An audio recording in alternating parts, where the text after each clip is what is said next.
जय Siya Ram. Chapter isomer part 2 start करते हैं। Centre of symmetry COS। एक पॉइंट जिसके ऑपोजिट साइड में सेम ग्रुप मिले,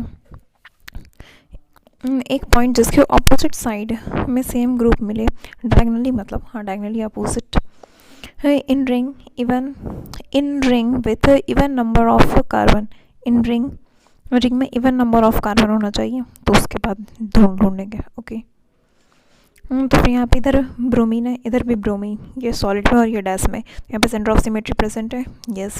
और फिर यहाँ पे सेंटर ऑफ सिमेट्री प्रेजेंट नहीं है, क्योंकि ये सॉलिड में और ये सॉलिड में। यहाँ पे सॉलिड में था, डैश में था, तो फिर डायगनली अपोजिट हो गया। हाँ, फाइंड COS। Find COS। तो यहाँ CH3 ऊपर है, क्या डायगनली अपोजिट है? नहीं। और वैसे भी ये तो बस 3 मेंबर्ड रिंग है, तो नहीं, यहाँ पे COS नहीं है। ओके, फिर यहाँ पे ये डायगनली अपोजिट, ये दोनों सॉलिड में हो गया, नहीं, यहाँ पे भी COS नहीं है। फिर यहाँ पे COS नहीं है, 3 मेंबर्ड रिंग है, यहाँ पे नहीं। यहाँ पे 1 2 3 4 5 6 6 मेंबर्ड है, बट यहाँ डायगनली अपोजिट है, नहीं, यहाँ पे डायगनली अपोजिट नहीं है। हाँ, यहाँ पे डायगनली अपोजिट है। ओके, यहाँ पे डायगनली अपोजिट और यहाँ पे नहीं है। ओके, हाँ, right the structure of E penta 1,3-diene। write the structure E penta diene। write the structure of E penta 1,3-diene। E penta 1,3-diene। तो फिर यहाँ पे 1 2 3 4 5 कार्बन बनाए, 1 और 3 पे डाइइन, 1 और 3rd पोजीशन पे डाइइन है, ठीक है। E पेंटा, और यहाँ पे E होना चाहिए। तो ये फर्स्ट वाले कार्बन के लिए तो कहेगा नहीं, क्योंकि यहाँ पे तो दोनों एक साइड सेम ग्रुप पे लगा हुआ, तो ये E है इसके लिए। तो ये ET, तो मतलब यहाँ दोनों ऑपोजिट साइड में लगा दो। हाँ, ठीक है। Second, 2Z4E hexa 2,4-diene। तो पहले हेक्सा 6 कार्बन है, 1 2 3 4 5 6 कार्बन का हो गया। 2 4 सेकेंड और 4th पोजिशन में यहाँ डबल बॉन्ड है। ओके, 2 पे Z है, 4E, 4 पे यहाँ पे ट्रांस हो गया, ET। हाँ, ठीक है, तो ये ऑपोजिट साइड में है लगा हुआ, और यहाँ पे ये दोनों सेम साइड में ऐसे लगा दो, हो जाएगा। हाँ, ठीक है। तो E के लिए ऐसे याद रख लो, E, और ये हो गया Z, ऐसे बनाता है तब होता है। तो यहाँ पे ये 2Z हो गया, तो Z के लिए ये, फिर उसके बाद 4E, फिर E के लिए, ठीक है। Third number, 2E 4E 3 ethyl hexa 2,4-diene। 2E 4E 1 2 3 4 4E, 2E 4E 3 ethyl, third पे ethyl C2H4, 3 ethyl hexa 2,4-diene, 3 ethyl hexa 2,4-diene, 2 और 4 पे डाइन, ठीक है। 2 पे E होना चाहिए, मतलब ट्रांस। तो ये यहाँ पे C, फिर उसके बाद भी C है, तो यहाँ फर्स्ट इधर मिल गया इसको फर्स्ट, और इधर 1 ये हो गया, तो E चाहिए था, ET। हाँ, ठीक है। फिर उसके बाद यहाँ पे 4E, ये भी E चाहिए, तो इधर एक कार्बन नीचे हो गया और इधर वाला ऊपर अगर दे देंगे तो फिर, हाँ, ठीक है, ये भी हो गया। ओके, अब यहाँ पे पूछा है total number of chiral centre.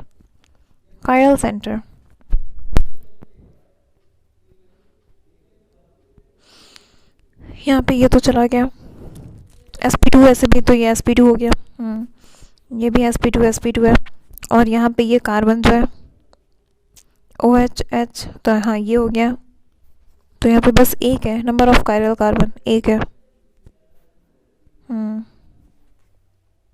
तो यहाँ पे बस 1 है, ठीक है। और फिर यहाँ पे ये वाला कार्बन नहीं, यहाँ पे इधर भी मिथाइल है, इधर भी मिथाइल, यहाँ पे ये मिथाइल और ये इथाइल, हाँ, ये होगा। यहाँ पे भी 1 है, ठीक है। अब देखते हैं condition for exhibition of optical activity. Condition for exhibition of optical activity, यहाँ पे POS और COS अगर दोनों प्रेजेंट है तो फिर वो ऑप्टिकली इनएक्टिव होगा, ठीक है।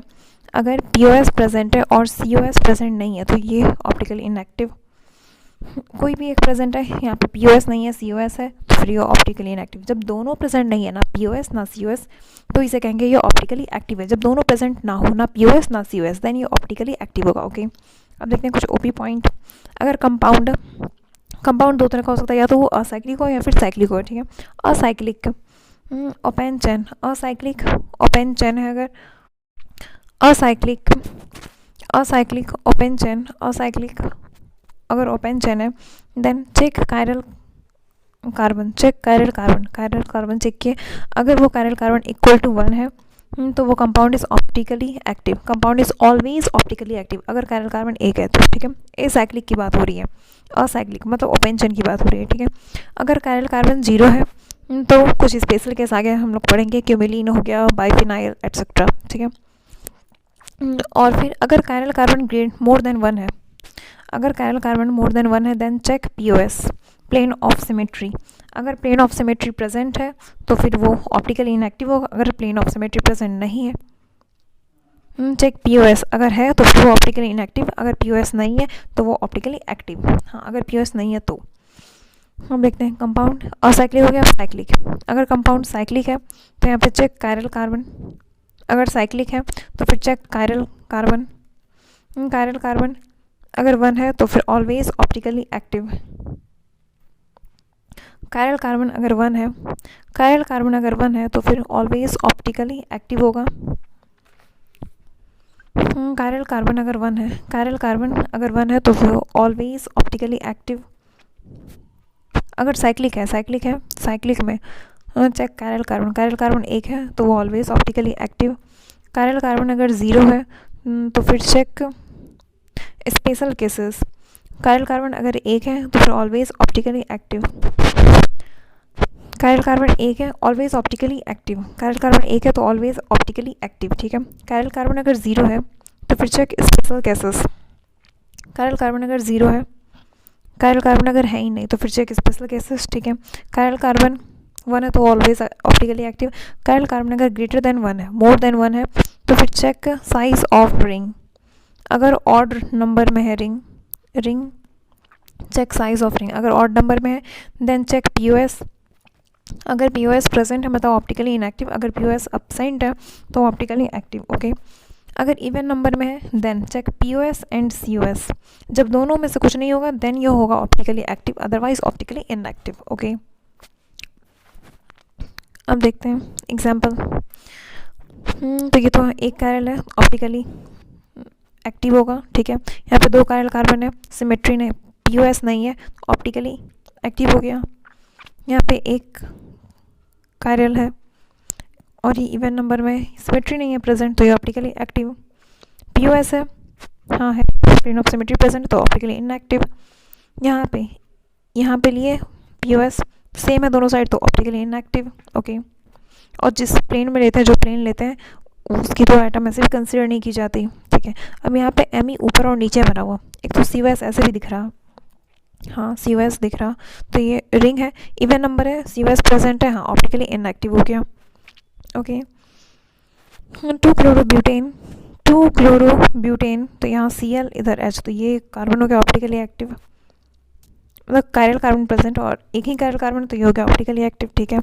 यहाँ पे अगर हम ऐसे लें तो इधर दोनों साइड सेम हो गया, मतलब पीओएस यहाँ पे प्रेजेंट है तो ऑप्टिकली इनएक्टिव, ठीक है। यहाँ पे देखो सीओएस प्रेजेंट है, ऑप्टिकली इनएक्टिव।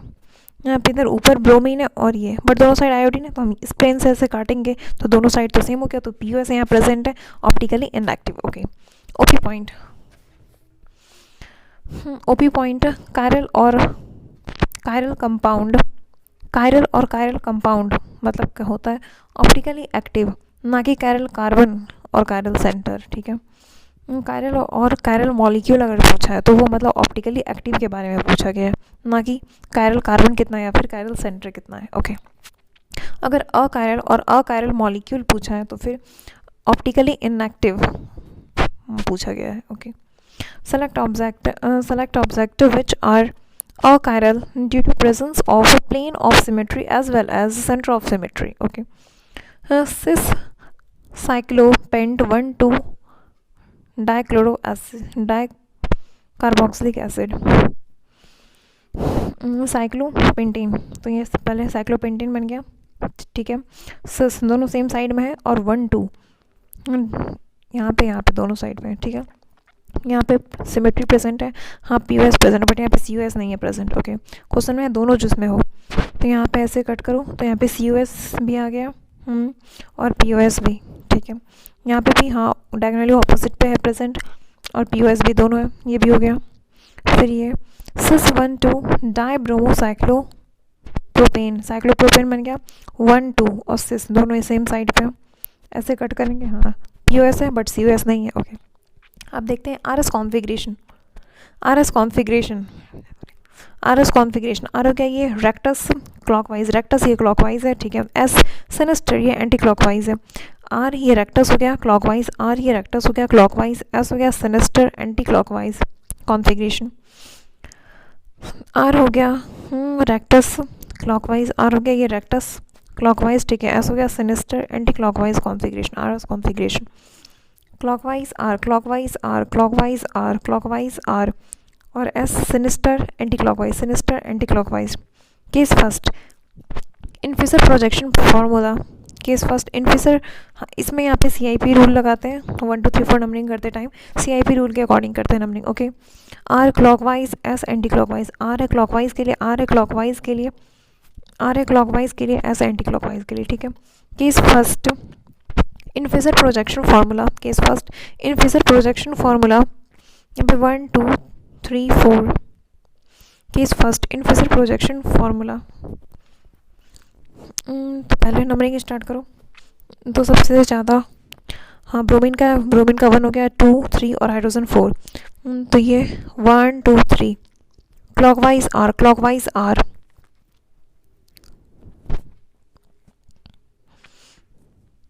और फिर यहाँ पे 1 2 3 4, ये ऐसे हो गया क्लॉक, तो ये हो गया anti clockwise, anti clockwise S, बस नहीं ये R बट ये R होगा, क्यों? If fourth lowest priority group is on horizontal position, if fourth मतलब लोएस्ट प्रायोरिटी ग्रुप और fourth group is present on horizontal position, answer flip कर देंगे, ओके। जैसे यहाँ पे 1, यहाँ पे C डबल बॉन्ड है और यहाँ पे C सिंगल बॉन्ड है, तो वो हो जाएगा 2 1 2 3 4, तो 1 2 3, ये हो गया क्लॉकवाइज R, बट यहाँ पे फोर्थ कहाँ था हॉरिजॉन्टल पे, तो इसको स्विच कर दिया, S हो गया, ठीक है। वैसे यहाँ पे 1 2 3 4 1 2 3 clockwise R, but fourth horizontal पे है, तो इसे स्विच कर देंगे S, okay. Clockwise R anti clockwise S, clockwise R anti clockwise S, सबसे ज़रूरी ये है, ठीक है। फिर उसके बाद 1 ब्रोमीन आयोडीन, आयोडीन 1 2 3 4 1 2 3 ऐसे एंटी क्लॉकवाइज S, ओके। अब देखते हैं in solid dash wedge, if 4 is on dash wedge, answer as it is. In solid dash wedge, if fourth group is on dash ways, solid नहीं है dash पे, if fourth group is on dash ways, answer as it is। if fourth group is on dash ways, answer as it is।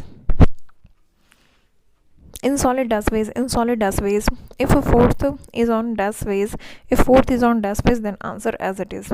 अगर fourth dash पे है तो answer as it is रह जाएगा, ठीक है। तो ये 1 हो गया, 1 2 3 4, तो ये क्लॉकवाइज हो गया 1 2 3, हाँ ठीक है। क्लॉकवाइज R, हाँ क्लॉकवाइज R होता है और एज इट इज़ रह जाएगा क्योंकि 4 अभी हाइड्रोजन ये डैश पे है, ठीक है। If fourth is on solid wedge, तो फिर आंसर फ्लिप हो जाता है। अगर फोर्थ सॉलिड पे है तो if fourth group is on solid wedge, अगर फोर्थ सॉलिड वेज पे है देन आंसर फ्लिप हो जाता है। तो फर्स्ट आयोडीन को मिल गया 1 2 3 4, okay 1 2 3 clockwise R, but solid पे है हाइड्रोजन, तो ये फ्लिप हो गया, S हो गया, ठीक है। अगर डैश पे है, फोर्थ ग्रुप डैश पे है तो एज इट इज़, अगर सॉलिड पे है तो फ्लिप हो जाएगा आंसर, सॉलिड वेज पे है अगर तो फ्लिप हो जाएगा आंसर, ठीक है। If 4 is on line, make even number of interchange, क्यों? क्योंकि अगर इवन नंबर ऑफ इंटरचेंज करेंगे तो उसकी वजह से मॉलिक्यूल आइडेंटिकल ही रहता। अगर इवन नंबर ऑफ इंटरचेंज किया मतलब अगर 2 बार इंटरचेंज कर दिए तो मॉलिक्यूल आइडेंटिकल ही रह जाएगा, ओके। यहाँ पे H, इधर Cl, इधर I और इधर ब्रोमीन। एच को डैश लाने के लिए स्विच किए ताकि आसानी हो। फर्स्ट केस ऐसा हो जाएगा तो 4 अगर डैश पे आ जाएगा, हाँ, और क्योंकि लाइन पे है, और अगर डैश पे आ जाएगा तो फिर आंसर एज इट इज़ आ जाएगा। सॉलिड पे अगर लाएंगे तो फिर से स्विच करना पड़ेगा, तो इसलिए उससे बढ़िया फोर्थ ग्रुप को डैश पे लेते हो। ठीक है, जिसका इंटरचेंज जिसकी किसी का इंटरचेंज कर सकते हैं, चाहे बी आर पी आर, हाँ, कोई भी आपस में कर सकते हैं, आंसर सेम आएगा। ओके, अब यहाँ देखते हैं एक बार किए। ठीक है, बी आर और एच का, तो ये आ गया एच डैश पे, इवन नंबर में करना है, एक बार सी एल और आई का कर दो। ओके, तो फिर उसके बाद 1 2, और हाँ, डायरेक्ट नंबरिंग लिख दिया करो, ये और ज़्यादा बेटर होगा। तो फिर यहाँ पे हो गया 1 2, फ्लोरीन, क्लोरीन, ब्रोमीन, आयोडीन, तो 1 2 3, क्लॉकवाइज आर, हाँ, तो आर पे ही रह जाएगा, आर ही रह जाएगा क्योंकि डैश पे फोर्थ ग्रुप है। फोर्थ ग्रुप अगर डैश पे तो answer as it is solid पे रहता है तो वो स्विच होता है। हाँ, ठीक है, लाइन पे है तो फिर इवन नंबर ऑफ इंटरचेंज कर दो। फिर यहाँ पे ये 1 2 3 4, ये एंटी क्लॉकवाइज हो गया, anti clockwise S anti clockwise S, और ये फोर्थ ग्रुप कहाँ है, डैश पे, हाँ, तो ठीक है। फिर यहाँ पे 1 2 3 4, तो 1 2 3 क्लॉकवाइज आर, बट 4 कहाँ है, सॉलिड पे, तो फिर ये नहीं एस होगा, स्विच कर देंगे। ठीक है, आंसर को इस बार फोर्थ ग्रुप जो है ये तो डैश लाइन पे है, मतलब लाइन पे, तो इसको यहाँ पे ला दो, 4 यहाँ आ गया, 4 1, वो हाइड्रोजन यहाँ आ गया। ठीक है, फिर एक बार इन दोनों को स्विच कर दो, इंटरचेंज कर दो मतलब, हाँ, ठीक है। फिर उसके बाद 1 2 3 4, एंटी क्लॉकवाइज, सॉरी, ये तो ऐसे क्लॉकवाइज हो गया, क्लॉकवाइज आर। ओके, अब देखते हैं pseudochiral center sp3 atom which should have two different groups, pseudochiral center sp3 atom which should have two different groups, sp3 atom which should have two different groups, pseudochiral center sp3 atom which should have two different group, other two groups are identical, showing GI or have chiral center। sp3 atom, ये जो pseudo chiral center है, sp3 atom which should have two different group, sp3 atom which should have two different group, sp3 atom ये, ठीक है, sp3 atom which should have two different group, sp3 atom which should have two different group, sp3 atom है ये, ठीक है, sp3 atom which should have two different group, दो group पक्का different होना चाहिए, हाँ, ठीक है। Other two groups are identical, अगर आइडेंटिकल है, स्विंग GI और हैव कायरल सेंटर, GI होना चाहिए या फिर कायरल सेंटर, देखते हैं एक एक करके, पहले देखते हैं आइडेंटिकल है, GI शो कर रहा, तो या तो एक सिस होगा और दूसरा ट्रांस, ये भी हो सकता है। तो अगर सिस होगा, दोनों सिस होगा तो इसे ए कैरल कहेंगे, लेकिन क्या पता अगर एक ट्रांस और दूसरा सिस हो तो ये कैरल कह सकते हैं, अगर दोनों ट्रांस है तो अकैरल, अगर सिस है ऊपर वाला नीचे वाला ट्रांस है तो फिर कैरल कह सकते हैं। ओके, कंडीशन पे डिपेंड करता है। अब वैसे यहाँ पे ये हो गया swing GI।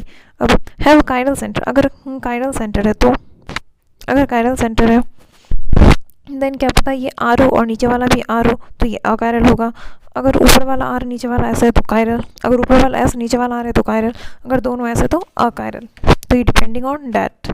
Okay, the relation between compounds when only one chiral carbon is present, relation between compound when only one chiral carbon is present, जब सिर्फ एक chiral carbon present हो तो आइदर एनेंसियोमर और आइडेंटिकल हो सकता है, या तो एनेंसियोमर होगा या फिर आइडेंटिकल होगा। ठीक है, आइडेंटिकल समझेंगे, सेम मॉलिक्यूल तो फिर उसका कॉन्फ़िगरेशन भी सेम होगा तो मतलब आइडेंटिकल होगा। ठीक है, अगर आर का आर आ गया और एस, एक मॉलिक्यूल का एस है दूसरे का मॉलिक्यूल का भी एस आ गया तो मतलब ये आइडेंटिकल है। हाँ, अगर आर है और दूसरा मॉलिक्यूल एस आया, या फिर पहला एस और दूसरा आ रहा है तो यस ये एनएंशियोमर है क्योंकि अलग अलग आ रहा है और फिर आइडेंटिकल है मतलब सेम कंपाउंड है तो कॉन्फिगरेशन सेम होगी उसकी। ओके, एनएंशियोमर क्या होता है? Non super imposable mirror image. Non super imposable mirror image, super impose नहीं हो रहा है ये मिरर इमेज है, ठीक है, जैसे पी, इसका ये क्यू हो गया, बट नॉन सुपर इम्पोज नहीं, जैसे हमारे दोनों हाथ। और अगर ए को देखें तो ए को अगर इस पर रखें तो यस ये सुपर इम्पोज हो जाता, तो ये एनएंशियोमर नहीं है। ओके, अब कॉन्फ़िगरेशन करके चेक कर लो। ये वन, पहले तो ये कायरल, सबसे पहले ये कायरल कार्बन होना चाहिए, ठीक है। ऐसे सुपर इम्पोज करके देखो। हाँ, आप अगर सिंपल मॉलिक्यूल है तो सुपर इम्पोज करने से पता चला नॉन सुपर इम्पोजिबल, तो यस ये दोनों एनएंशियोमर है। बट अब अगर अलग अलग है, कहीं पे ब्रोमीन है, कहीं पे NH2 है, कहीं पे कुछ है, दोनों अलग अलग है, तो उसकी कॉन्फ़िगरेशन देख लो। 1 2 3 4, 1 2 3, एंटी क्लॉकवाइज एस, और ये फोर्थ पोजीशन हॉरिजॉन्टल पे तो स्विच कर दो आर। तो क्या इधर देखते हैं 1 2 3 4, 1 2 3, ये हो गया क्लॉकवाइज आर, हॉरिजॉन्टल पे है फोर्थ तो एस हो गया। तो ये दोनों क्या एनएंशियोमर। अब जहाँ पे सेम आ गया आर आ जाएगा तो वो आइडेंटिकल होगा, ठीक है। राइट प्रायोरिटी, यहाँ पे CH3 है, मतलब यहाँ पे C एक H कनेक्ट है, फिर दूसरा C और C कनेक्ट है। ओके, फिर यहाँ पे देखते हैं CH2 CH3 Br, तो यहाँ पे C 2 H और एक C कनेक्टेड है, यहाँ पे C H H और एक Br कनेक्टेड है, यहाँ पे C C C C connected है। सबसे ज़्यादा तो प्रायोरिटी Br ब्रोमीन वाली की होगी, थर्ड, उससे कम ये फोर्थ, उससे कम यहाँ पे फर्स्ट वाले पे 2 कार्बन तो 1, फिर उससे कम 2। ओके, अब देखते हैं यहाँ बेंजीन है लगा हुआ, ठीक है। अब इसके ऊपर एक ऑक्सीजन है तो सबसे पहली प्रायोरिटी उसकी होगी 1, फिर यहाँ पे फ्लोरीन है, कार्बन के बाद फ्लोरीन है तो 2, फिर उसके बाद 3 क्योंकि यहाँ पे कार्बन है 3, फिर ये 4, 1 2 3 4, तो ये हो गया क्लॉकवाइज आर, और ये डैश पे सेम रह जाता है, ठीक है, आर रह गया। अब देखते हैं यहाँ पे, तो फिर यहाँ पे ये वाला कार्बन देखेंगे। अगर तुम सोचो इस कार्बन पे है तो 1 2 3 4 यहाँ 2 H आ जाएगा, तो नहीं, ये तो ऐसे भी नहीं होगा ऑप्टिकली एक्टिव, तो वो वाला कार्बन बचा। तो इस कार्बन पे देखो, इधर नाइट्रोजन 1, ठीक है, यहाँ पे C, यहाँ पे S, पहले यहाँ पे C देखेंगे, C उसके बाद O और S, तो S ये वाला की प्रायोरिटी ज़्यादा 2, फिर 3, फिर 4, ठीक है। 1 2 3, एंटी क्लॉकवाइज S, और फिर फोर्थ कहाँ पे सॉलिड पे है तो स्विच कर दो, आर हो गया। ओके, फिर यहाँ पे वो तो चौथा है हाइड्रोजन, ठीक है, फिर कार्बन, सब जगह कार्बन है, फिर कार्बन के बाद यहाँ पे ऑक्सीजन आ गया, फिर कार्बन, फिर यहाँ पे ऑक्सीजन, तो फर्स्ट सेकेंड थर्ड फोर्थ, तो ये 1 2 3 क्लॉकवाइज आर, सॉलिड पे है H मतलब फोर्थ, तो फिर स्विच कर दो आंसर। ओके, अब यहाँ पे देखते हैं डबल बॉन्ड और इधर COBr, ब्रोमीन है तो सबसे ज़्यादा प्रायोरिटी तो इसी की मुझे दिख रही, तो ये 1, ठीक है, यहाँ पे 1 हो गया, और फिर यहाँ पे 1, इन दोनों में से अच्छा ये डबल बॉन्ड है ना, ये GI एग्जिबिट कर रहा है, तो यहाँ पे हाँ E होगा या फिर S, ET E या फिर Z, इन दोनों में से पूछा जाता था ना, हाँ, तो फिर यहाँ पे तो हो गया इन दोनों में से प्रायोरिटी उसकी होगी ब्रोमीन की और इधर इसकी, तो 1 E, ये E आ गया, ठीक है। अब इसके लिए क्या होगा, यहाँ पे 4, यहाँ पे 1 ब्रोमीन 1 2 फ्लोरीन हो गया, ठीक है। 1 2 3 वाला पार्ट इधर कार्बन का लेते हैं, कार्बन डबल बॉन्ड कार्बन है क्योंकि 3, और ये 4, तो यहाँ पे 1 2 3 1, अरे यार 4 तो यहाँ पे आ गया इस पे लाइन पे, हाँ, तो इसका तो ये बनाना पड़ेगा, ठीक है, कोई बात नहीं, नंबरिंग हो चुका है। अब यहाँ पे इसको मतलब 2 बार इंटरचेंज कर दो, तो फिर ये 4 इधर आ गया, ठीक है, हाँ, क्योंकि ये लाइन पे है 4, ध्यान देना बेटा गलत ना हो जाए। 4 को यहाँ डैश पे लेते आओ, 4 डैश पे आ गया, 2 इधर आ गया, ठीक है। फिर इन दोनों में से ये सॉलिड पे 1 है तो ये सॉलिड पे 3 आ गया, और यहाँ पे 1। ओके, अब देख लेते हैं 1 2 3 एंटी क्लॉकवाइज S, ठीक है, तो ये S और ये E हो गया। Okay, which compound is chiral, which compounds are chiral मतलब क्या है, ऑप्टिकली एक्टिव होना चाहिए। कायरल सेंट्रिक के बारे में हमसे नहीं पूछा, ऑप्टिकली एक्टिव है या नहीं, यहाँ पे तो एक ही कायरल कार्बन है, हाँ, तो ये ऑप्टिकली एक्टिव है। यहाँ पे क्लोरीन क्लोरीन नहीं, ये अकायरल है, ऑप्टिकली इनएक्टिव है ये, ठीक है। Relation between compounds when only 2 or more chiral carbons are present. Relation between compounds when only 2 or more chiral carbon are present. When only 2 or more chiral carbon are present, या तो वो एनेंसियोमर होगा या identical और डाइस्टेरियोमर, एनेंसियोमर और identical और डाइस्टेरियोमर्स, एनेंसियोमर और identical और डाइस्टेरियोमर्स, ठीक है। डाइस्टेरियोमर्स ये ऑप्टिकल होगा, एनेंसियोमर आइडेंटिकल और डाइस्टेरियोमर्स, ठीक है। एनेंसियोमर आइडेंटिकल और डाइस्टेरियोमर्स, एनेंसियोमर आइडेंटिकल और डाइस्टेरियोमर्स, ठीक है। डाइस्टेरियोमर्स तो ये सब क्या होगा, ऑप्टिकल। डाइस्टेरियोमर्स कहेंगे नॉट मिरर इमेज, मतलब ये कह लो कुछ नहीं है तो वो मिरर इमेज, हाँ ठीक है। हाँ ये सब ऑप्टिकल है। तो यहाँ पे ये वाला कार्बन, ये कार्बन सब तो ऑप्टिकल ही है, हाँ ठीक है। अब उसके बाद मिरर इमेज 1 और 2, क्या ये मिरर इमेज दिख रहा नहीं तो क्या है, डायस्टेरियोमर्स। 1 और 3 मिरर इमेज, हाँ मिरर इमेज है और नॉन सुपरिम, तो ये एनेंसियोमर हो गया, ठीक है। 1 और 4 डायस्टेरियोमर्स, सेम दिख रहा है तो वो आइडेंटिकल हो जाएगा, mirror image non super impossible तो वो एनेंसियोमर। अब बचा क्या, डायस्टेरियोमर, जो कुछ भी नहीं है वो डायस्टेरियोमर्स, ठीक है। जैसे 2 और 3 ये तो कुछ नहीं है, डायस्टेरियोमर्स, ठीक है। 2 और 4 हाँ ये non super impossible mirror image है, ये हो गया एनेंसियोमर। फिर 3 और 4 डायस्टेरियोमर्स, ओके। अब देखते हैं 1 and 2, ये 1 और 2 इसको इसके ऊपर प्लेस करके देखो, हाँ ये तो कम्प्लीटली फिट हो गया, तो ये हो गया आइडेंटिकल, ठीक है। अब अगर उल्टा पुल्टा है तो यहाँ पे S और R देख लो, यहाँ पे S का S आया, यहाँ पे R का R आया, मतलब हाँ आइडेंटिकल है, ओके। दोनों कॉन्फ़िगरेशन सेम आया मतलब आइडेंटिकल, ठीक है। दोनों कॉन्फ़िगरेशन चेंज आया मतलब S का R का S, तो फिर एनेंसियोमर होगा, ठीक है। एक सेम एक अलग है तो ये डायस्टेरियोमर्स, ठीक है। अब देखते हैं मीसो कंपाउंड। मीसो कंपाउंड क्या होता है, कंपाउंड्स हैविंग POS और COS with chiral carbons. Meso compound compounds which have POS और COS। POS वाला हमारे सिलेबस में है और COS वाला नहीं है हमारे सिलेबस में, ठीक है, बट डेफिनेशन तो है ना, ठीक है। मीसो कंपाउंड्स हैविंग POS और COS with chiral carbon। POS plane of symmetry और ये COS centre of symmetry. compounds which have POS or COS with chiral carbon compounds having POS or COS with chiral carbon, compounds having POS or COS with chiral carbon भी और वहाँ पे POS और COS present है, तो उसे कहेंगे मीसो, ठीक है। मॉलिक्यूल के अंदर ऑप्टिकल रोटेशन कैंसिल हो जाता है। Meso compounds are optically inactive due to internal compensation. Meso compounds are optically inactive और अकायरल है, ये कह सकते हैं, हाँ। Meso compounds are optically inactive due to molecule, मतलब ये कह सकते हैं, हाँ ठीक है। Meso compounds are optically inactive due to internal compensation. Meso compounds are optically inactive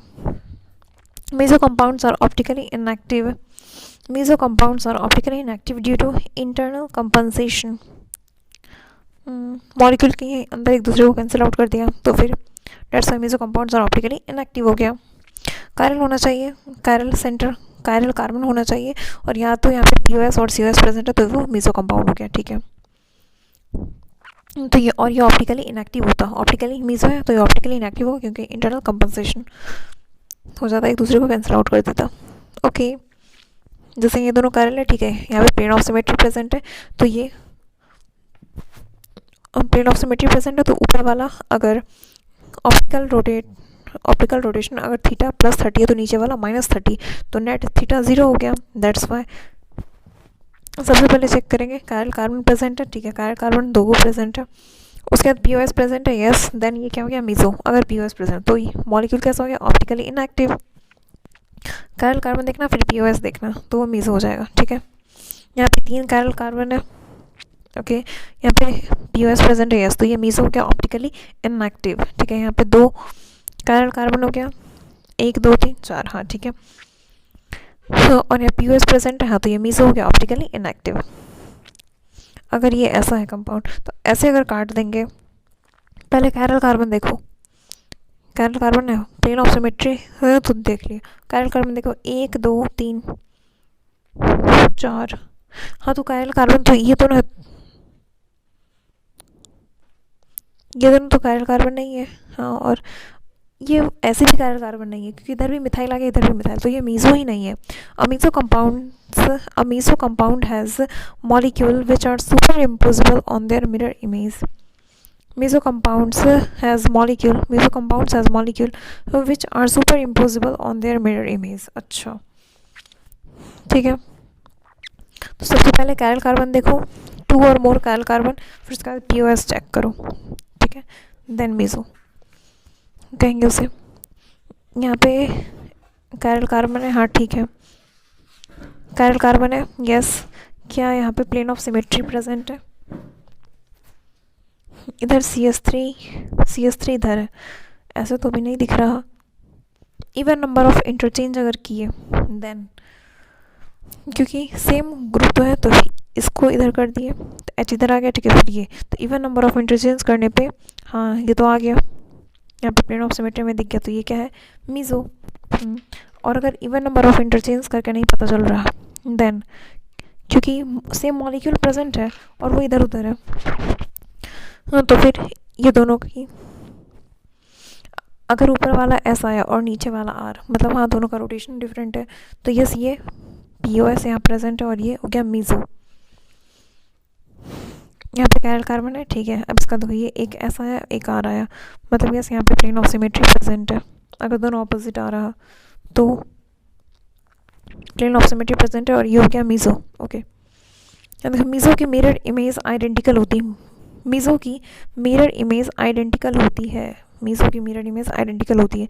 ये मीजो है, ठीक है, ये यहाँ से कट किए HOH यहाँ CS3 HOH CS3, ये मीजो है। ये ऑप्टिकली इनएक्टिव यहाँ पे प्लेन ऑफ सिमेट्री प्रेजेंट है। POS प्लेन ऑफ सिमेट्री यहाँ पे प्रेजेंट है, हाँ तो ये यस ये मीजो है। यहाँ भी ये दोनों ऑप्टिकल एक्टिव है, यहाँ पे POS प्रेजेंट है, ये प्लेन ऑफ सिमेट्री। ये भी ऐसे, मतलब यहाँ पे ये दोनों देखो बना हुआ तो है इधर OH और इधर H, ठीक है, बट कायरल भी था और यहाँ पे प्लेन ऑफ सिमेट्री भी प्रेजेंट थी, तो क्या हम इसे कह देंगे कि ये नॉन सुपर इम्पोज करके देखें कि ये एनएनसीओमर है? नहीं, ये एनएनसीओमर नहीं है। क्यों? क्योंकि मेजो की तो, क्योंकि दोनों कंपाउंड मेजो है और मेजो आइडेंटिकल होता, मेजो की मिरर इमेज आइडेंटिकल होती, तो ये 1 और 2 आइडेंटिकल है। तो कायरल कार्बन देखना है प्लेन ऑफ सिमेट्री है, कायरल कार्बन है तो ये मीजो हो गया, ठीक है। और ये इसका ये डैश में बना हुआ है, हाँ तो ये दोनों आइडेंटिकल है। ये दोनों कायरल, ठीक है, यहाँ पे प्लेन ऑफ सिमेट्री प्रेजेंट है, ये मीजो हो गया। ओके, और मीजो और यहाँ पे ये देख लो 1 2 2 3 4, ऐसे चेक कर लो 1 2 3 4, या फिर ये इन दोनों में कंपेयर कर लो ना 3 और 4 में। यहाँ पे BR है H है, ठीक है, HBR, हाँ ये तो ऐसे ही आइडेंटिकल दिख रही। 3 और 4 आइडेंटिकल नहीं दिख रही, ये तो नॉन सुपर इम्पोजिबल दिख रही। प्लेन ऑफ सिमेट्री है, नहीं है, प्लेन ऑफ सिमेट्री नहीं है, और फिर ये नॉन सुपर इम्पोजिबल है, तो ये एनएनसीओमर हो गया, हाँ। और मिरर इमेज है, yes, non super imposable mirror image, ये तो एनएनसीओमर हो गया 3 और 4। ओके, 1 and 2 आइडेंटिकल, ठीक है। 1 and 3 diastereomers, 1 and 4 diastereomers, 2 and 3 diastereomers, 2 and 4 diastereomers. Okay, racemic mixture और modification, equimolar mixture of 2 enantiomer, racemic mixture और मॉडिफिकेशन भी इसे कहते हैं equimolar mixture of 2 enantiomer. Racemic mixture क्या है? Equimolar mixture of 2 enantiomer, equimolar mixture of 2 enantiomer, equimolar mixture of 2 enantiomer, equimolar mixture of 2 एनएनसीओमर,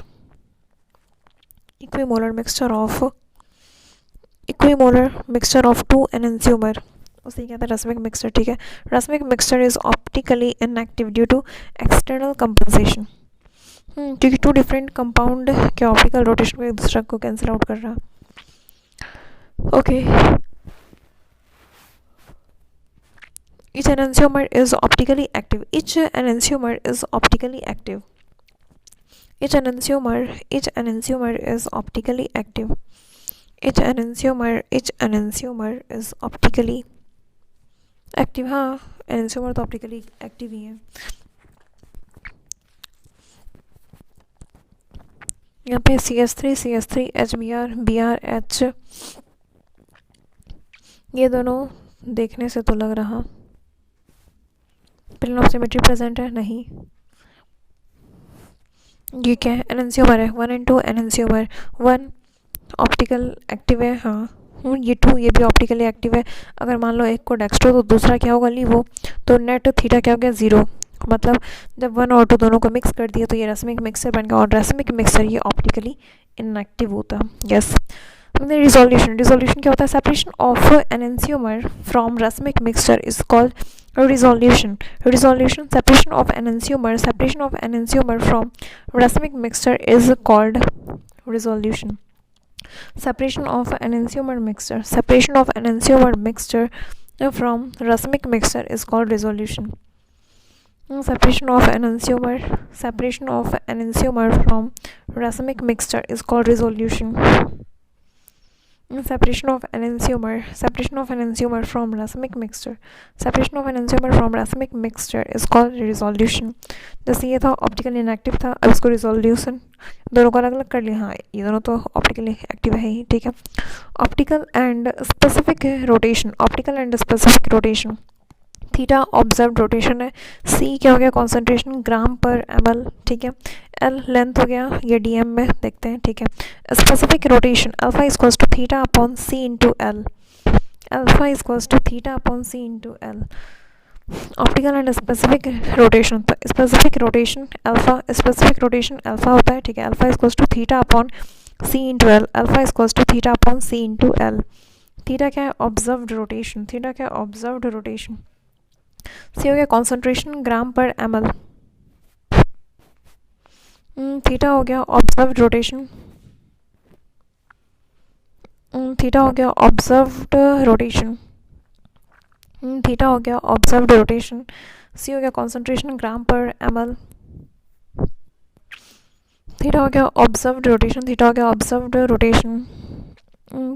concentration ग्राम पर ml, L हो गया लेंथ डीएम में, ठीक है। Specific rotation alpha equals to theta upon C into L, specific rotation alpha equals to theta upon C into L, specific rotation alpha equals to theta upon C into L, alpha हो गया specific rotation, theta हो गया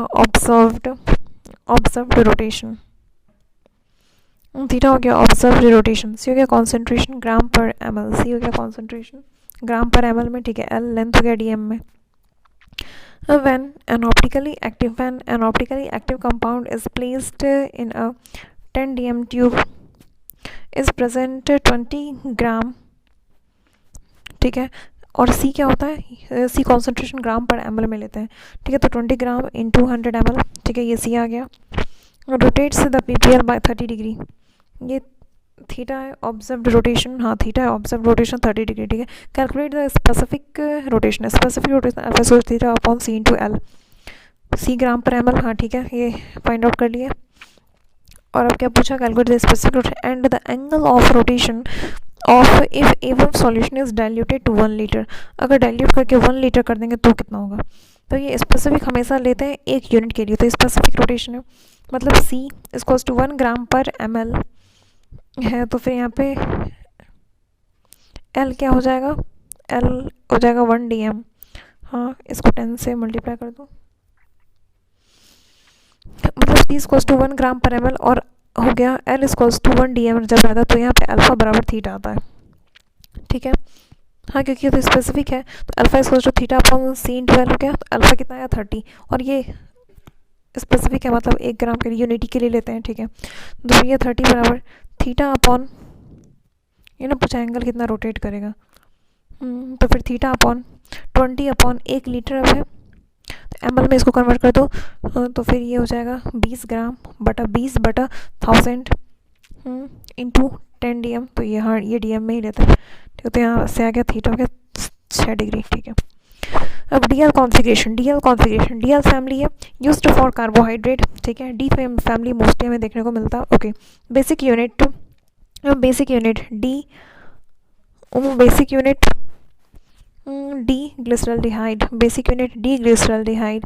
D and L का optical activity से कोई लेना देना नहीं है, हाँ, क्योंकि ये तो डी और एल है, कैपिटल डी कैपिटल एल, और वो स्मॉल डी और स्मॉल एल होता है।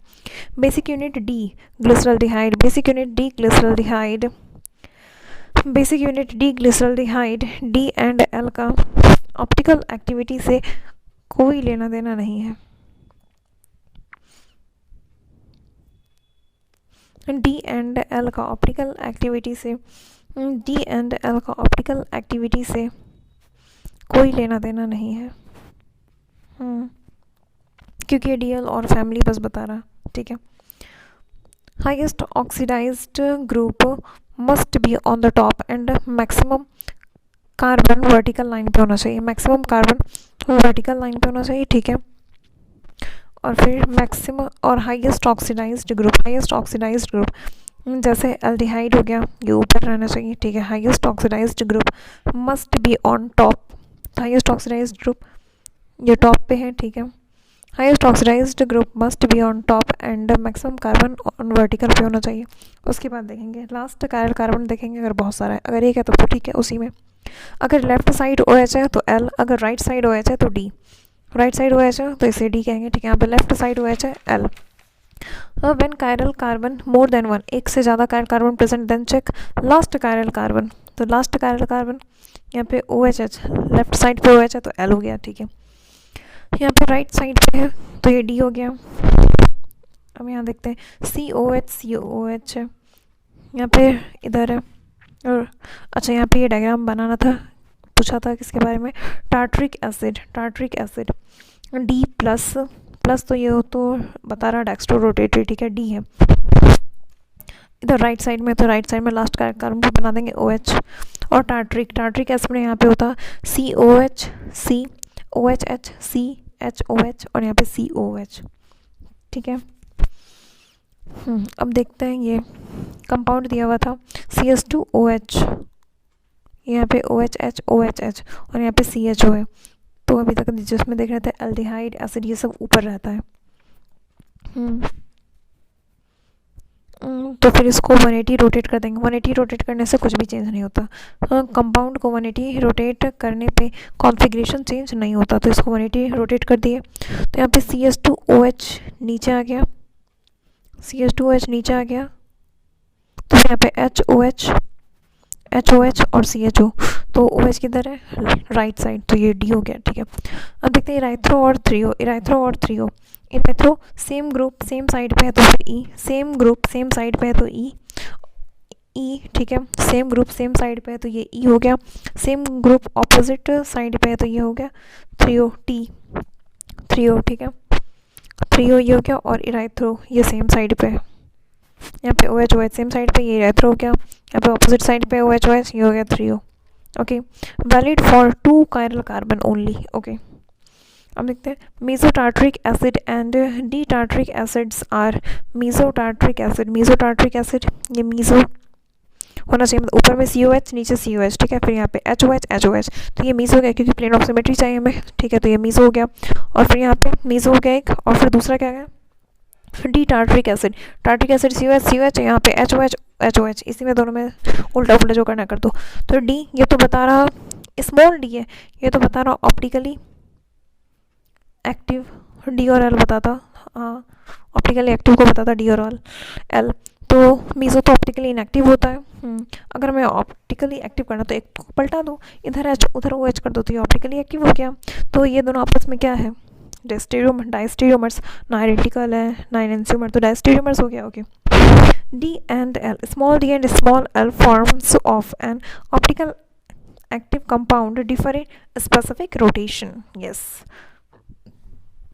अब यहाँ पे देखो 1 2 1 2 3 4, तो यहाँ पे हो गया 1 2 3 4, ये है एंटी क्लॉकवाइज एस, बट 4 कहाँ पे, हॉरिजॉन्टल पे है।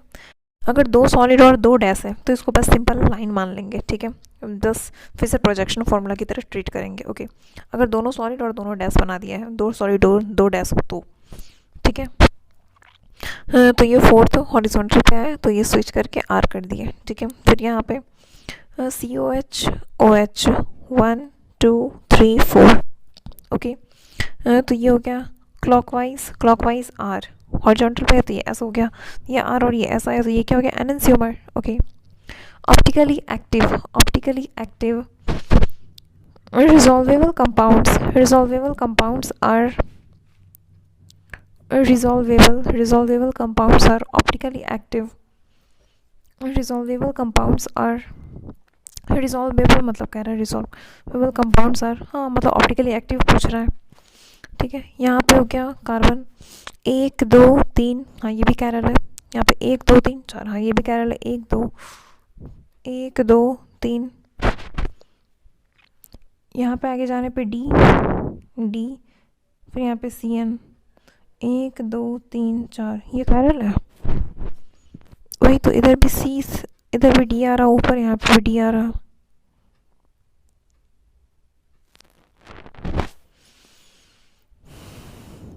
ऑप्टिकली एक्टिव पूछा है। और फिर यहाँ पे इसको ऐसे बना के देखो, यहाँ पे NO2 है, ठीक है। NO2 ऊपर है और ये नीचे, तो यहाँ पे NO2 इधर लिख दिए और यहाँ पे CN। तो और अगर ऐसे कट करेंगे, ऐसे जब कट किए तो ये तो ऑप्टिकली इनएक्टिव हो गया। रिजॉल्वेबल कंपाउंड पूछा मतलब ऑप्टिकली एक्टिव पूछा है, तो यहाँ पे प्लेन ऑफ सिमेट्री आ गया, ऊपर डी, तो ये ऑप्टिकली इनएक्टिव हो गया, ठीक है। फिर यहाँ पे अगर ऐसे कट करेंगे तो यहाँ पे तो H और NO2 ये ऑप्टिकली एक्टिव है, क्योंकि हाँ क्योंकि यहाँ पे POS प्रेजेंट नहीं है, ठीक है। कायरल देख लिए, ठीक है। इधर ऊपर Cl है, नीचे NO2 है, ठीक है। कायरल देख लिए, हाँ कायरल है। अब प्लेन ऑफ सिमेट्री नहीं, दोनों अलग अलग है। प्लेन ऑफ सिमेट्री नहीं है तो ये ऑप्टिकली एक्टिव हो गया। यहाँ पे COS नहीं देखेंगे, 1 2 3 4 5, ये ऑड नंबर ऑफ रिंग है ना, वो इवन में चेक करते हैं, ऑड में सिर्फ POS देखते हैं। अच्छा हाँ, अब देखते हैं calculation of optical isomerism. If case first, if molecule is unsymmetrical, तो फिर टोटल ऑप्टिकल आइसोमर 2 की power n। If molecule is unsymmetrical, है तो फिर 2 की पावर n। n हो गया number of chiral centre, optically active है 2 की power n। in molecule, if molecule is unsymmetrical,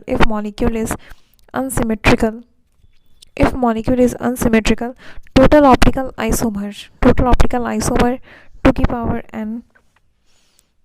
n हो गया नंबर ऑफ कायरल सेंटर,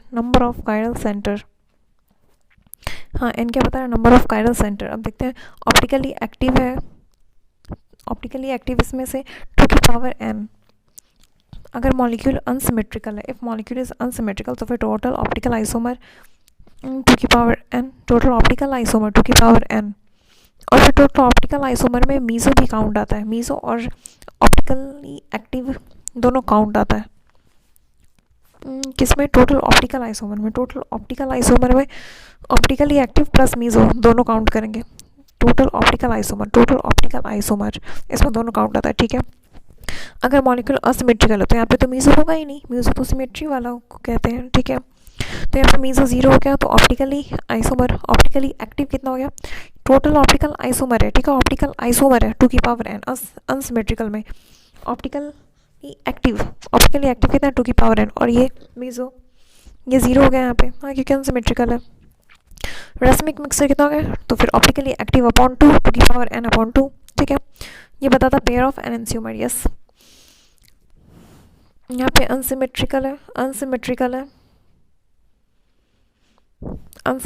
है, ये हो गया ऑप्टिकल आइसोमर, ऑप्टिकल आइसोमर 2 की पावर 2, 2 की पावर n, 2 की पावर n। तो फिर यहाँ पे दो को कायरल कार्बन है, 2 को कायरल कार्बन है, 2 की पावर 2। ओके, 2 को कायरल कार्बन है, 2 की पावर 2, ये 4 हो गया। ठीक है, ऑप्टिकल एक्टिव कितना हो गया 4, तो यहाँ पे मीजो 0, रस्मिक मिक्सचर ये हो गया 4/2, 2। ठीक है,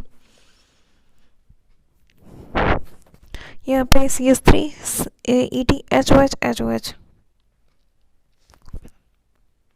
यहाँ पे CH3 ये यहाँ पे ET हो गया। ठीक है, फिर यहाँ पे OHH OHH, यहाँ पे CH3 यहाँ पे ETHOH HOH। ये तो बस बना के दिखाया जा रहा है कि हाँ ये इतना तरह का बन गया, हाँ ठीक है छोड़ो ना, उससे क्या।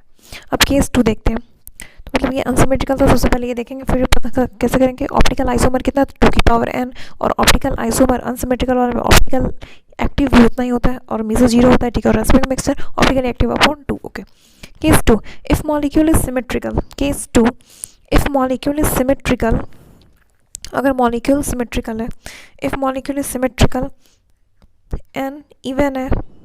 ठीक है, if molecule is symmetrical, if molecule is symmetrical, अगर मॉलिक्यूल सिमेट्रिकल है और उसमें भी अगर एन इवन है, तो फिर total number of total optical isomer 2 की पावर n-1 प्लस 2 की पावर n/2 -1, 2 की पावर n-1 प्लस 2 की power n/2 -1। If molecule is symmetrical n is equals to even, then total optical isomer 2 की power n-1 plus 2 की power n/2 -1। तो ये 2 की power n-1 ये बता रहा ऑप्टिकली एक्टिव कितना है। ठीक है, और ये बता रहा 2 की पावर n/2 -1 ये बता रहा मीजो कितना है। ठीक है, और फिर रस्मिक मिक्सर ये क्या होता है, ऑप्टिकली एक्टिव अपॉन 2। ओके, तो ये एग्जांपल है।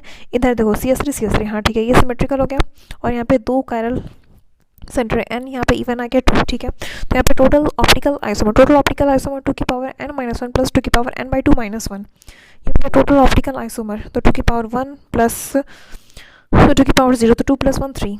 ठीक है, तो ऑप्टिकली एक्टिव कितना है, तो 2 है और मीजो 1 है। 2 की पावर 0 मीजो है, तो फिर मतलब 1 हो गया मीजो। रस्मिक मिक्सचर कितना हो गया, 2/2 equals to 1। Okay, case 3, if molecule is symmetrical और n equals to odd, then total optical isomer 2 की पावर n-1, अगर ऑड है तो फिर टोटल ऑप्टिकल आइसोमर 2 की power n-1, total optical isomer 2 की पावर n-1, और मीजो इसमें से कितना है, 2 की power n-1/2। If molecule is symmetrical, ठीक है, और n equals to odd, then total optical isomer 2 की पावर n-1। ठीक है, टोटल ऑप्टिकल आइसोमर 2 की पावर n-1, मीजो कितना है, 2 की पावर n-1/2, 2 की पावर n-1/2। ठीक है, टोटल ऑप्टिकल आइसोमर 2 की power n-1। If molecule is symmetrical n बराबर ऑड, टोटल ऑप्टिकल आइसोमर 2 की पावर n-1, 2 की power n-1, total optical isomer 2 की power n-1, total optical isomer 2 की पावर n-1। ठीक है, मीजो कितना है, 2 की पावर n-1/2, मीजो कितना है, 2 की पावर n-1/2।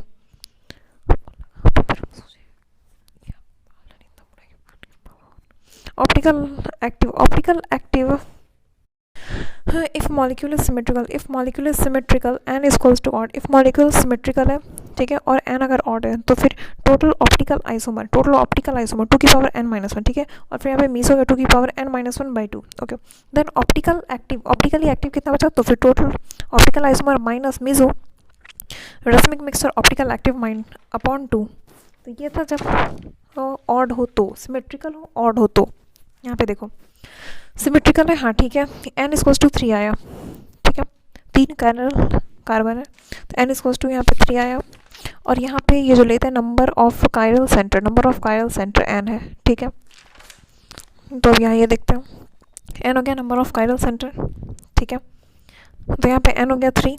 तो यहाँ पे टोटल ऑड है, ये सिमेट्रिकल है, ऑड है, तो टोटल ऑप्टिकल आइसोमर 2 की पावर n-1 ये फाइंड आउट कर लिया, मतलब 3-1 2 का स्क्वायर हो गया 4। ठीक है, अब मीजो 2 की पावर n-1/2, तो n-1 2.2 1 2 हो गया। ठीक है, ऑप्टिकली एक्टिव कितना है, ऑप्टिकली एक्टिव 4 - 2 2 हो गया। ठीक है, racemic mixture optically active upon 2 racemic mixture, ये क्या होता है, ऑप्टिकली एक्टिव अपॉन 2, तो 2/2 1 हो गया ये। ठीक है, अभी मैं ऑप्टिकल एक्टिव आइसोमर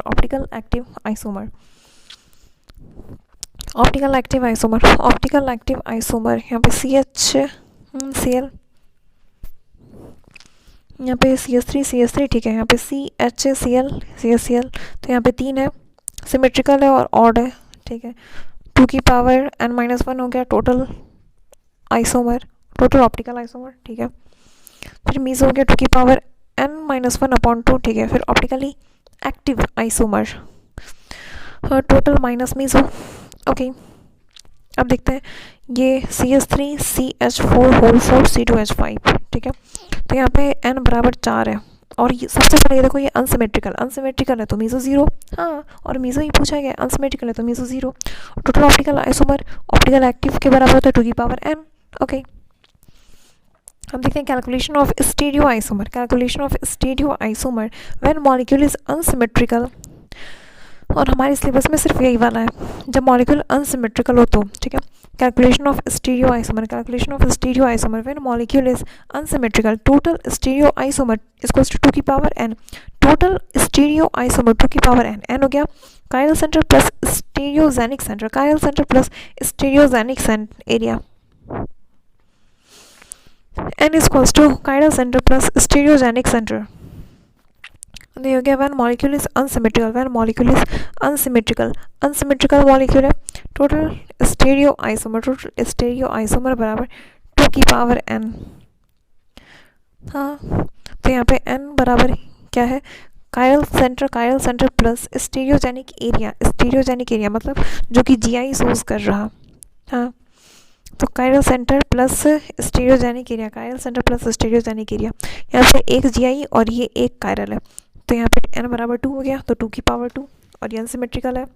यस, यहाँ पे ये देखो 1 2 नहीं, लास्ट वाला GI एग्जिबिट नहीं कर रहा, तो ये 2 हो गया, और यहाँ पे ये 2 कायरल है तो 4 2 की पावर 4। ठीक है, अब देखते हैं टोटल स्टीरियो आइसोमर, बट यहाँ पे तो सिर्फ 2 ही कायरल कार्बन प्रेजेंट है, GI तो है ही नहीं, तो यहाँ पे फॉर्मूला वो वाला नहीं लगेगा, टोटल स्टीरियो आइसोमर वाला। हाँ, स्टीरियो आइसोमर पूछा है बट दोनों होना चाहिए था, GI और कायरल, बट यहाँ पे GI है नहीं, तो फॉर्मूला कौन सा लगेगा, कायरल कार्बन वाला। तो फिर फाइंड, ये यहाँ पे 2 कायरल हो गया। ओके, और क्या ये सिमेट्रिकल है, हाँ सिमेट्रिकल है, और n इक्वल्स टू 2 इवन है, तो फिर स्टीरियो, तो यहाँ पे ऑप्टिकल आइसोमर बताएंगे। हाँ, तो और कायरल में और क्या कैलकुलेट करोगी, ऑप्टिकल आइसोमर 2 की पावर n-1 प्लस 2 की पावर n/2 - 1। ठीक है, ये ऑप्टिकली एक्टिव का है। ठीक है, नहीं, ये ऑप्टिकल आइसोमर का है, यहाँ पे एक्टिव की तो बात ही नहीं हो रही, टोटल स्टीरियो आइसोमर पूछा था, तो यहाँ पे chiral centre plus stereogenic area दोनों आ रहा था। ठीक है, और जब कायरल कार्बन एक से ज़्यादा प्रेजेंट होता है तो यहाँ पे ऑप्टिकल आइसोमर फाइंड आउट करते हैं, तो यहाँ पे हम लोग ऑप्टिकल आइसोमर बताएंगे। When only chiral carbon present then find optical isomer, तो यहाँ पे सिमेट्रिकल है, हाँ ठीक है, इवन नंबर में, हाँ, तो फिर यहाँ पे ऑप्टिकल आइसोमर की फॉर्मूला वो लगाएंगे, 2 की पावर n-1 प्लस 2 की पावर n/2 - 1, तो यहाँ से आंसर आ गया। ठीक है, हम यहाँ पे CH3 CH double bond CH whole 3, यहाँ पे CH2Cl, तो ये GI एग्जिबिट कर रहा 3, यहाँ पे कायरल है, कार्बन प्रेजेंट नहीं, तो यहाँ पे GI है सिर्फ, तो यहाँ पे GI वाला फॉर्मूला लगेगा। तो यहाँ पे जब GI प्रेजेंट होता था और अनसिमेट्रिकल, तो 2 की पावर n, हाँ अनसिमेट्रिकल में, अगर सिमेट्रिकल होता था तो दूसरा था, हाँ सिमेट्रिकल होता था तो वहाँ पे था, अगर इवन है n देन 2 की पावर n-1 प्लस 2 की पावर p/2, सॉरी p-1 ये होता था, हाँ।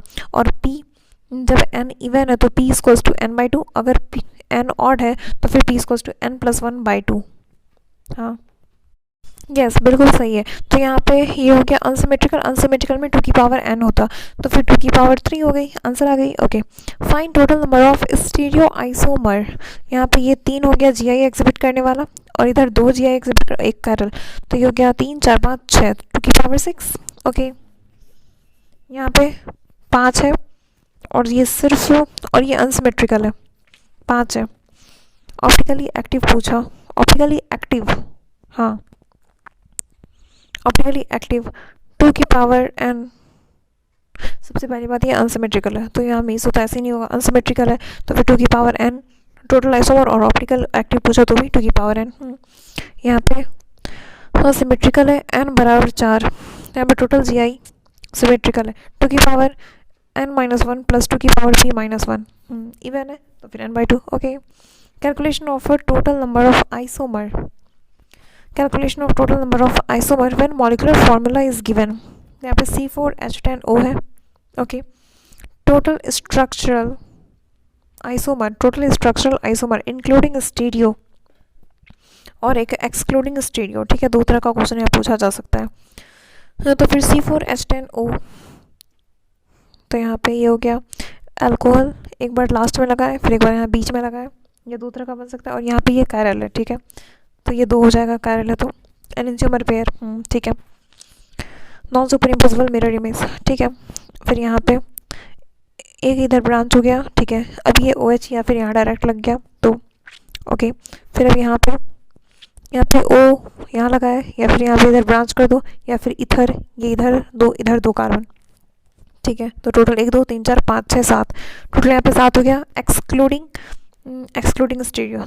जब इंक्लूड कर लेंगे स्टीरियो को तो ये 2 हो जाएगा। ओके, अब देखते हैं C3H6O। तो यहाँ पे पहले DU देख लिए, C+1 4 माइनस 6/2 3 मतलब बराबर 1, तो 1 DU, तो मतलब C डबल बॉन्ड O ये इधर है जब, ठीक है। फिर यहाँ पे C double bond OH, okay. फिर ये डबल बॉन्ड इधर आया, यहाँ पे O, फिर ये डबल बॉन्ड जैसे है, OH इधर लग गया, डबल बॉन्ड इधर, OH यहाँ लगा दिए, ठीक है। फिर ये डबल बॉन्ड इधर भी आ सकता है, OH यहाँ पे, तो ठीक है। फिर ये एक इधर हो गया, और फिर डबल बॉन्ड ये वाला तो हो गया सारा, और फिर ये हाँ यहाँ पे ये GI एग्जिबिट कर रहा, ओके। फिर इधर OH अटैच है, फिर यहाँ पे ये रिंग में OH है, फिर 4 मेंबर रिंग है जिसमें से एक ऑक्सीजन है, फिर यहाँ पे एक इपॉक्सी वाला हो गया, एक ऑक्सीजन, और एक यहाँ पे CH3 बाहर है, तो यहाँ पे ये भी एग्जिबिट कर रहा, 1 2 3 4, हाँ ठीक है। ये भी कायरल सेंटर है, कायरल कार्बन ही कह दो ना सीधा, ठीक है। यहाँ पे 1 2 3 4 5 6 7 8 9 9 होगा जब एक्सक्लूडिंग स्टीरियो, 10 11 इंक्लूडिंग 11 हो जाएगा, ओके। और ये तो याद ही कर दो, जब n इक्वल्स टू 2 होगा, जब n बराबर 2 है, और यहाँ पे सिमेट्रिकल है, तो फिर यहाँ पे टोटल ऑप्टिकल आइसोमर 2 की पावर n-1 प्लस 2 की पावर n/2 -1, तो यहाँ पे ये हो जाता 3। जब n बराबर 2 है और ये सिमेट्री है, तो ये 3 आ जाता आंसर, हाँ ठीक है। अब देखते हैं special cases of optical isomerism. Special cases of optical isomerism, cumulenes. Special cases of optical isomerism, cumulenes even number of cumulative double bond can exhibit OI। Even number of cumulative double bond can exhibit OI. Cumulins. Even number of cumulative double bond can exhibit OI. Optically active, can exhibit OI. Optical isomer होगा वो। Even number of cumulative double bond can exhibit OI. C double bond हो, double bond, C double bond C, 2 double bond हो गया। Even number of cumulative double bond can exhibit OI, optical isomer. यहाँ पे A is not equals to B और यहाँ पे X is not equals to Y, ठीक है। फिर यहाँ पे सी, इधर भी एच है इधर भी एच है, तो ये तो सेम हो गया, तो नहीं ये नहीं करेगा। दोनों डिफरेंट होना चाहिए, दोनों साइड ग्रुप भी डिफरेंट होना चाहिए। इवन नंबर में ठीक है, दोनों साइड डिफरेंट है, यस। इवन नंबर में बट यहाँ पे दोनों साइड सेम है, नो ये नहीं करेगा। Spiran, even number of cumulative ring, even number of cumulative ring can exhibit OI optical isomer. ठीक है। ऑड नंबर में तो करता था जीआई। और यहाँ पे दोनों ग्रुप डिफरेंट होना चाहिए, is not equal to B, X is not equal to Y, ये दोनों डिफरेंट है, यस ये करेगा। ठीक है। इवन नंबर में ये दोनों सेम है, नहीं करेगा, सेम है नहीं करेगा, ये दोनों डिफरेंट है, करेगा। ठीक है। बाइफिनाइल, बाइफिनाइल ये यहाँ पे दो गो फिनाइल है, ठीक है। बाइफिनाइल यहाँ पे जी, इधर भी जी है, और ये जी क्या है, बल्कि ग्रुप, बल्कि ग्रुप हो गया NO2 COH Cl Br I SO3H R। ठीक है। तो ये एटसेट्रा ये सब बल्कि है, बल्कि तो बहुत होता है, तो ये याद रख लो कौन बल्कि नहीं है, not bulky group. Hydrogen, deuterium, tritium, fluorine, OH NS2CN, not bulky group. Hydrogen, hydrogen, deuteron, tritium, H, ठीक है। हाइड्रोजन, ड्यूट्रियम, ट्राइटियम, फिर यहाँ पे fluorine, fluorine, OH NH2CN, fluorine, OH NH2CN, ये सब बल्कि नहीं है। ठीक है। तो अगर ये दोनों यहाँ पे बल्कि होगा तो दोनों एक दूसरे को रिपेल करेगा और ये प्लेन चेंज कर देगा, प्लेन अगर चेंज कर देगा तो फिर, और ये दोनों जी डिफरेंट होना चाहिए, एक साइड देखेंगे ये दोनों जी डिफरेंट, फिर दूसरा साइड आकर देखेंगे ये दोनों डिफरेंट, ओके। तो ये ऑप्टिकल आइसोमर होगा, OI एग्जिबिट करेगा। ठीक है। ऑप्टिकल आइसोमर होगा।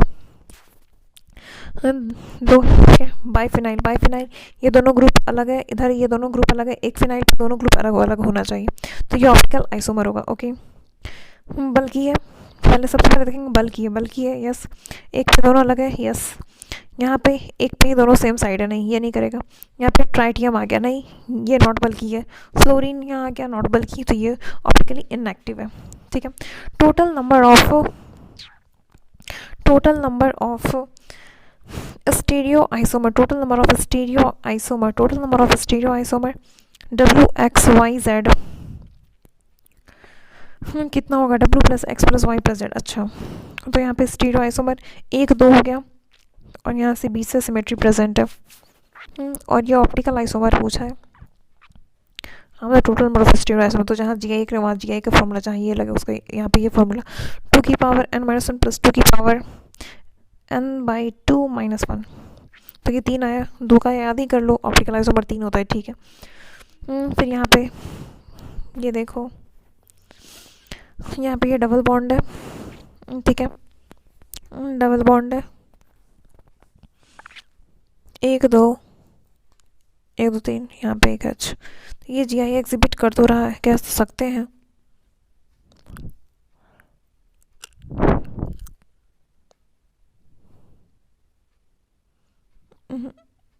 नहीं कर रहा, नहीं कर रहा, ये दोनों यहाँ पे आके मिल गया।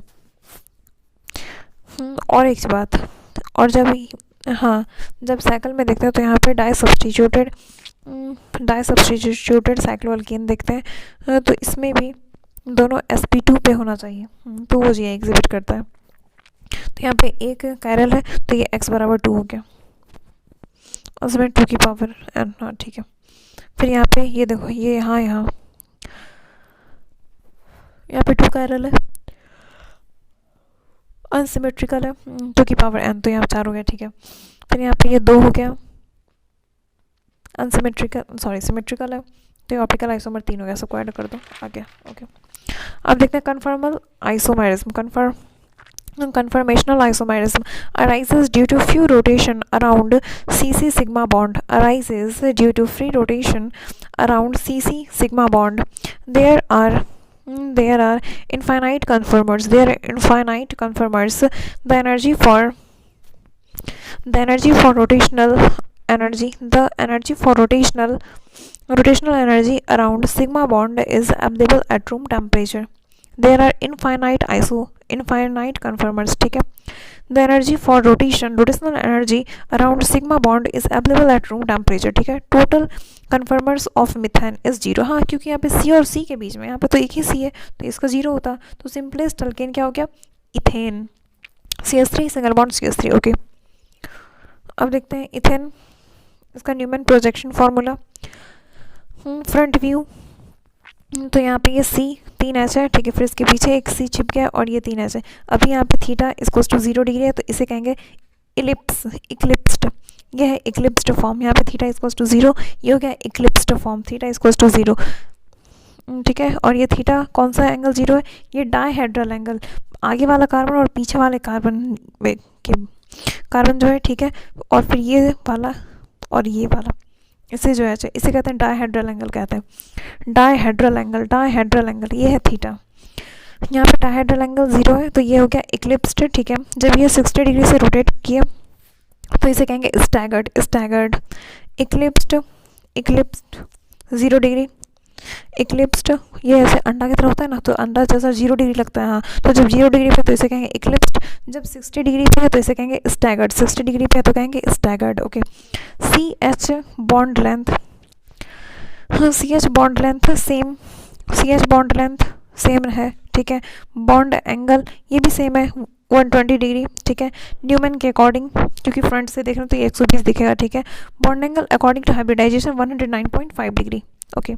0 डिग्री इक्लिप्स्ड, यहाँ पर dihedral angle, eclipsed dihedral angle 0 degree, और फिर स्टैगर्ड डायहेड्रल एंगल यहाँ पे 60 डिग्री, ओके। स्टेबिलिटी स्टैगर्ड की ज़्यादा होती, ठीक है, इक्लिप्स से, और इसके बीच में जितने भी फॉर्म्स आते हैं इसे कहते हैं स्क्यू, ओके। तो एनर्जी यहाँ पे इक्लिप्स्ड की ज़्यादा होगी, फिर स्क्यू, और उससे कम हो जाएगा staggered. OP point, all conformers between eclipsed and staggered are known as skew form, okay. Strain destabilization, ये यहाँ पे टॉर्सनल है, ठीक है, torsional. The strain arises due to the repulsion of electron. The strain arises due to repulsion of electron. The strain arises due to repulsion of electron. The strain arises due to repulsion of electron. ये हो गया dihedral angle, यहाँ पे theta approx 0 degree, ठीक है। यहाँ पे theta equals to 0 degree, theta equals to 0 degree, theta equals to 0 degree, ठीक है। ये हो गया डायहेड्रल एंगल। फिर यहाँ पे, हाँ, डायहेड्रल एंगल में थीटा जब 0 डिग्री पे था, स्ट्रेन अभी पढ़ रहे हैं जो कि डिस्टेबलाइजेशन के लिए। Torsional strain, the strain arises due to repulsion of electron, torsional strain, the strain arises due to repulsion of electron, the strain arises due to repulsion of electron. तो यहाँ पे थीटा अप्रॉक्स जब यहाँ पे 0 degree है तो यहाँ पे मोर रिपल्सन, मोर टॉर्सनल स्ट्रेन, ठीक है। जब ये 60 डिग्री पे मतलब स्टैगर्ड फॉर्म में यहाँ पे लेस रिपल्सन हो रहा, तो यहाँ पे लेस टॉर्सनल स्ट्रेन, नियरली 0, ठीक है।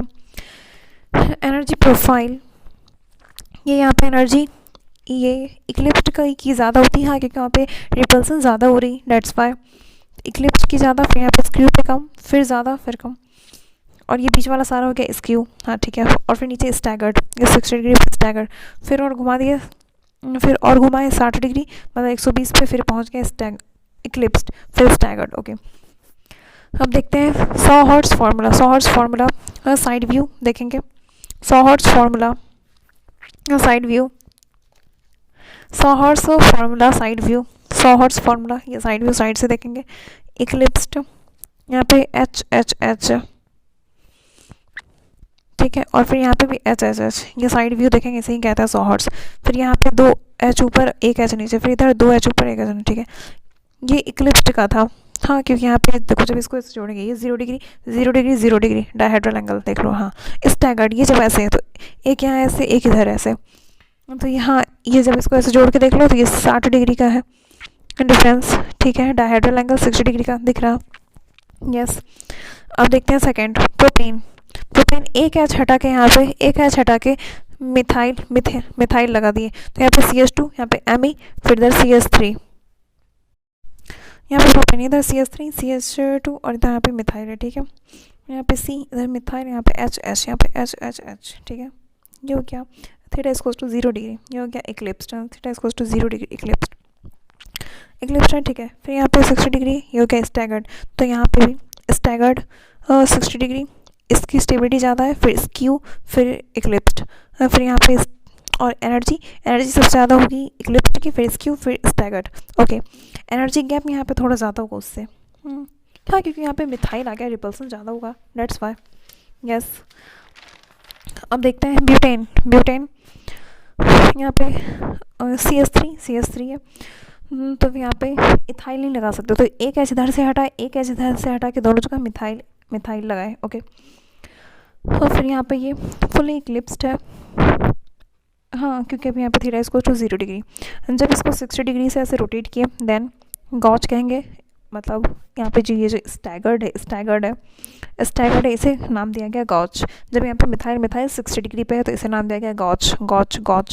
ओके, फिर उसका 60 डिग्री और घुमाए, यहाँ पे आ गया, ये फिर से इक्लिप्स्ड है, बट ये पार्सली इक्लिप्स्ड है क्योंकि मिथाइल के पास एच है और दूसरे वाले मिथाइल के पास एक एच है।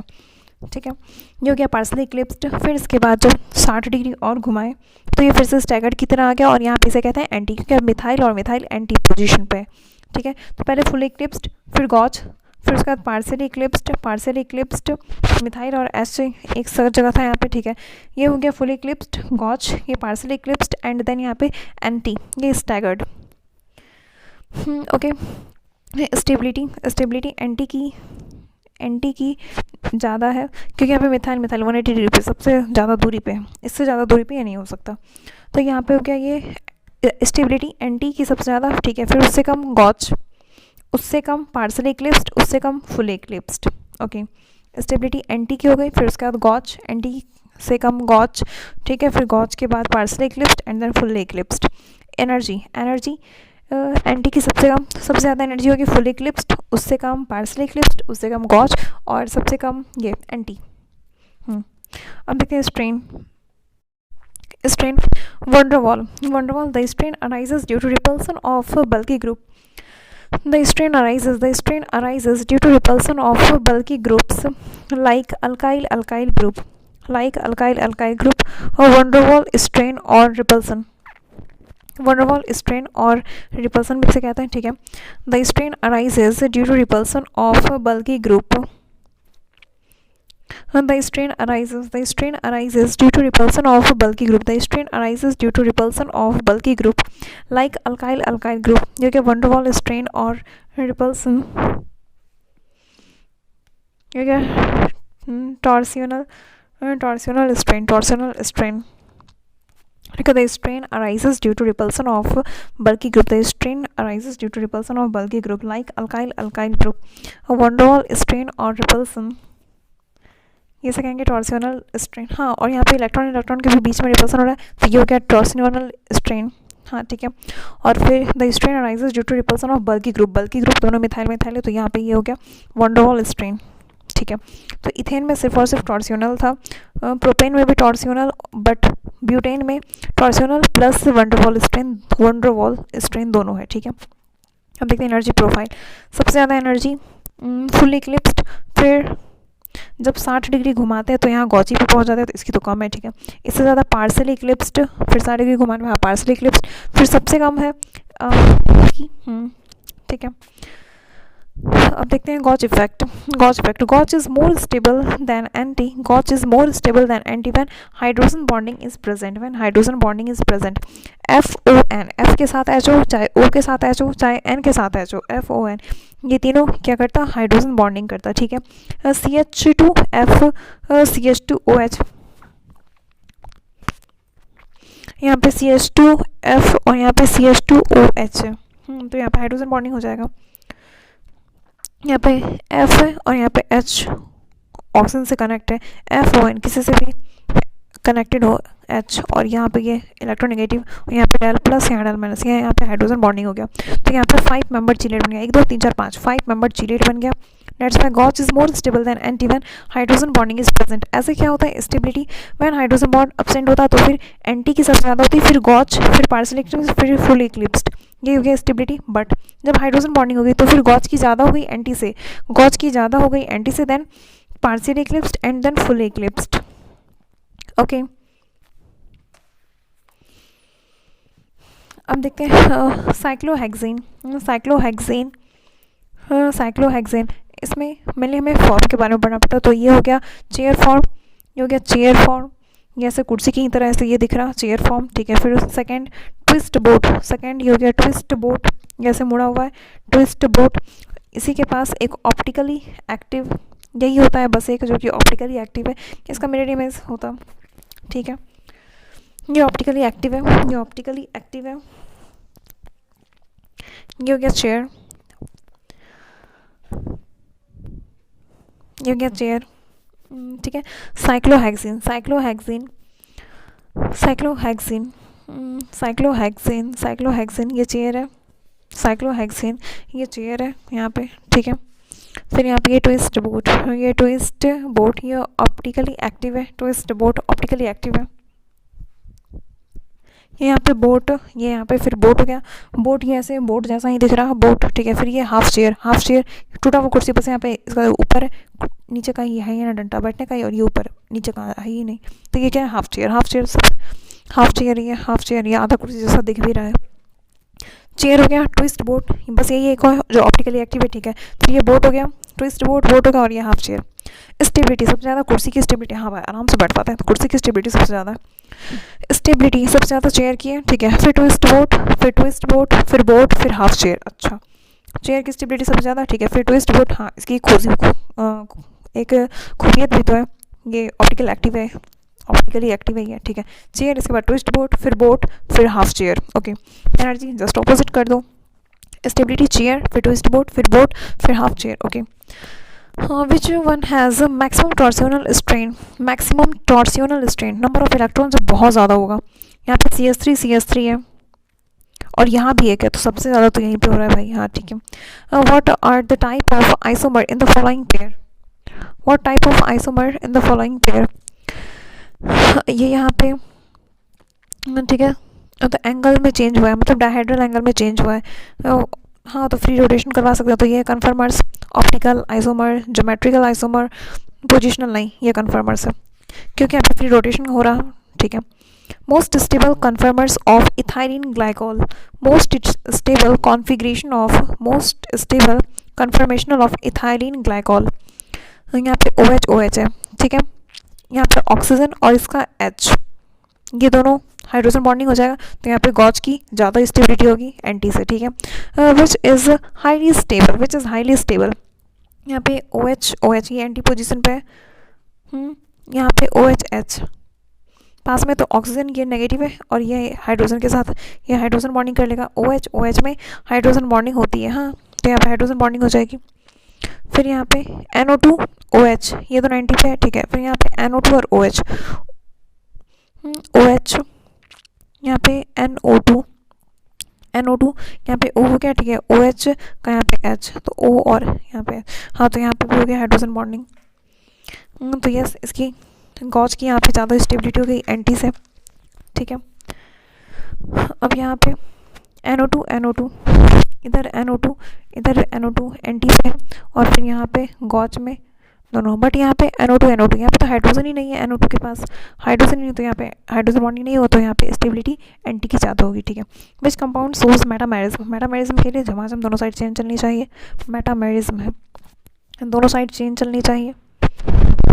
Which compound so metamerism, compound है, पहले DU चेक कर लेते हैं, हाँ ब्रीजिंग फंक्शनल ग्रुप प्रेजेंट होनी चाहिए।